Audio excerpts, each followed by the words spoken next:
live from Fox 5 News. Good Day Atlanta at 8 a.m. starts now. 8:13 is your time, and less than 2 weeks after a shooting at a funeral at a DeKalb County church that left 2 men dead, a summit on youth violence and an Interfaith Candlelight Vigil is scheduled at the same church in Stone Mountain. We welcome this morning to Good Day Atlanta Tracy Benton Henderson and her son, Army Specialist Harrison Benton, the mother and brother of one of the victims. Appreciate you guys being with us this morning, as well as DeKalb County CEO Burrell Ellis. We appreciate you being here as well. Thank you. Let's start with you, Army Specialist Benton. You've served in Kuwait, you've served in Afghanistan, and you made some comments after this that really kind of summed it up, but it really was kind of scary as well when you talk about what you saw over there as compared to what you've seen here. I'd like for you to elaborate on that if you could. Well, I mean, by me coming home, I served about 4 or 5 months in Iraq, and I was the last U.S. military convoy across the border, and the violence that I've seen there compared to coming back home, there's a tremendous difference. I expected to see what I see here at home over there. I mean, there wasn't a time when I had to put a round in my chamber. There wasn't a time when we got calls or we had to send bodies home. That didn't happen over there. We went home and everyone came back, brother to brother, sister to sister.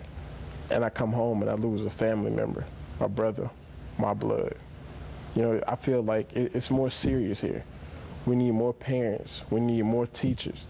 We need more older siblings. We need us as role models to come together, which even on that note, a guy must commend Mr. Burrell, you know, for the summit that he's holding on Wednesday. We need more of this. I mean, I can't say it, words can't explain the pain that family feels to lose another family member, especially coming from overseas when you went and defended constitutional rights that are yet taken away from youth every day because we're not thinking. We're not using our conscientious decisions. We're not thinking about these actions. We're just doing it. A life for life. I mean, it's not a price. You know, I mean, and that seems to be what's going on today. Mm-hmm. Everyone wants to resort to violence and get a gun, and I'm going to go kill him. I'm going to go kill him. But if we're taking each other out over here, then overseas, for the people looking at us, we're making the job easy. It's easy when you take out yourself. And I think that's what we need to focus on more here. Well said indeed. We appreciate those comments. And Ms. Benton Henderson, you know, obviously a personal tragedy for you and your family. What do you hope comes of this? Because you're obviously out here and you're obviously speaking out. I am. I hope that today's youth understand that violence is not the solution to everything. They need to put the weapons down. And like my son said in an interview that he did with Portia Bruna a few days after the death of his brother, the youth today need to pick up a book and read. The parents need to step up and start being parents instead of just friends. They need to be accountable for their children's whereabouts. We've heard a lot of people say that this was gang related. I can honestly say, as a parent of 3, a single parent of 3, this was not gang related. Not on my son's behalf. I don't know about the other young man's behalf, but I would hope that it wasn't. We will plan on being in attendance with Mr. Burrell Ellis and the pastor of Victory Baptist Church on Wednesday to help the youth understand that there's another solution instead of picking up weapons that you're not legalized to carry and taking a life. It's a tragedy. He's not an only child. He's an older brother. He's a younger brother. He's a son. He's a grandson. He's a nephew. My heart hurts. My heart not only hurts for my family, it hurts for the other families. There's nothing that can replace him. All we can do is go on memories. So my message to the youth and the parents is please find another solution. Please. It's nothing to bury a child. No one can bring him back. No one can understand my pain. So again, thank you for having us, and we look forward to being with you, Mr. Ellis. Well, we appreciate you guys coming out. Thank you. And CEO Ellis, they said it so eloquently and well, but what do you guys hope to accomplish with the summit, with this Candlelight Vigil? What's the goal here? Well, first of all, our hearts and prayers go out to Ms. Henderson and to Army Specialist Benton. You're right, we can't know and understand and fully grip the pain of your loss. But they said it well.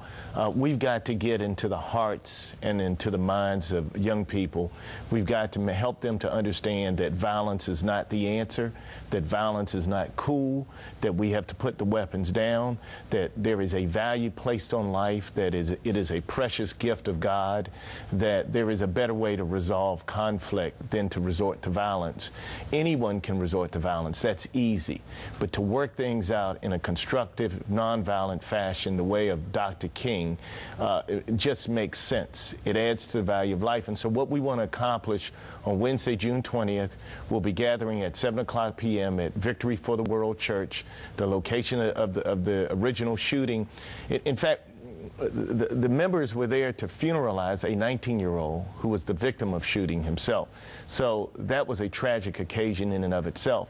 And then to have it exacerbated by the outbreak of gun violence in the parking lot immediately after the funeral is just mind-boggling. And so we're going to be gathering for prayer.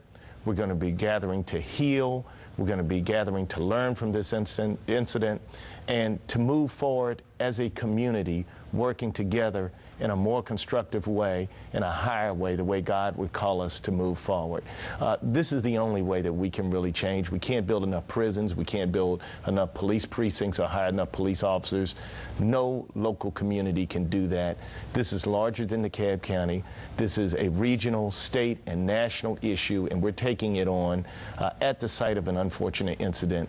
But we're going to be working to change hearts and minds and souls and to teach our young people a better way. We appreciate you coming on and sharing that with us. We really appreciate you guys coming on, and our condolences to you and your entire family. Absolutely. Thank you very much. Thank you. Now, the DeKalb Summit on Youth Violence and Interfaith Candlelight Vigil will be taking place on Wednesday from 7 to 9 at the Victory for the World Church on North Harrison Road in Stone Mountain. And for more information, you can log on to our website at myfoxatlanta.com.